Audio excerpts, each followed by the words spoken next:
Hello you fine ladies and gentlemen, how are you all doing? I hope your day is going well. Today we will be going over 6 tips and tricks for the new skirmish mode introduced to Star Wars Battlefront in the recent July patch.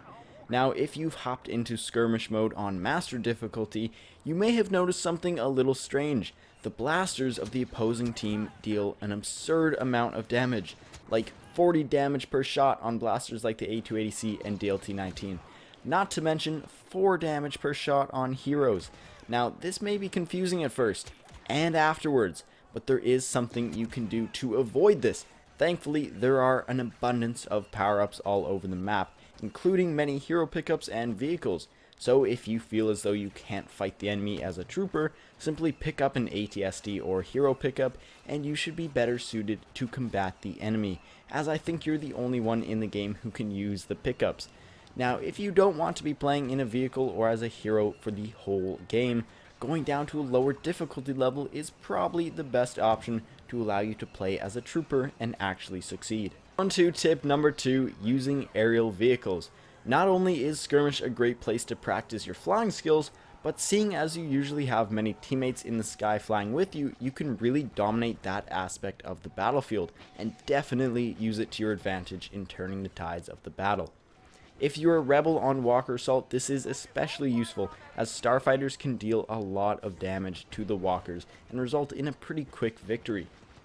Now the next tip also ties into starfighters, seeing as if you are playing as a ground trooper, the starfighters can be quite a threat if your team doesn't have control of the skies. So staying in parts of the map where there's cover from aerial vehicles or using star cards that can handle starfighters can really be beneficial to both you and your team. Definitely watch out for this when playing as a hero as well, as they can deal a lot of damage very quickly if you're in the open with no cover. Moving on to tip number 4, use heroes that are right for the current engagements. Walker Assault maps usually have different stages, which in turn come with different environments and encounters. Back to the fact that there are so many pickups on the battlefield in skirmish, there will usually be hero pickups with each stage of the battle. So if you're playing in an open area with long range engagements and you might want to stay further back where there's cover, using a hero like Boba Fett or 9num is probably far better than using someone like Han Solo or Darth Vader, who would really have to be up close to the enemy to actually do well.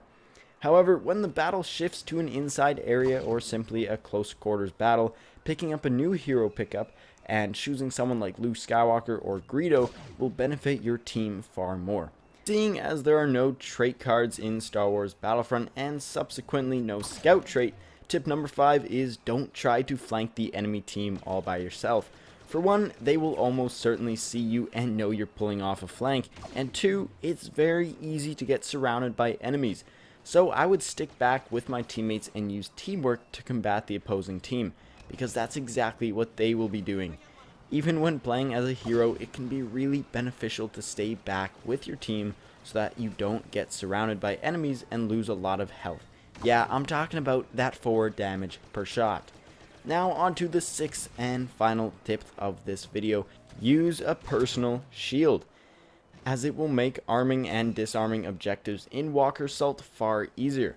Right now the custom loadout function isn't really working for me and I don't know when that will be fixed, so this tip may be completely obsolete. But if the custom loadout does work, then I would definitely suggest using a personal shield. I mean, everyone on the other team is using one, so why not?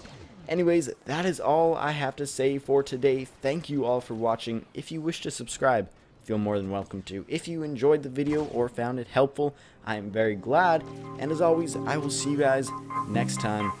Goodbye.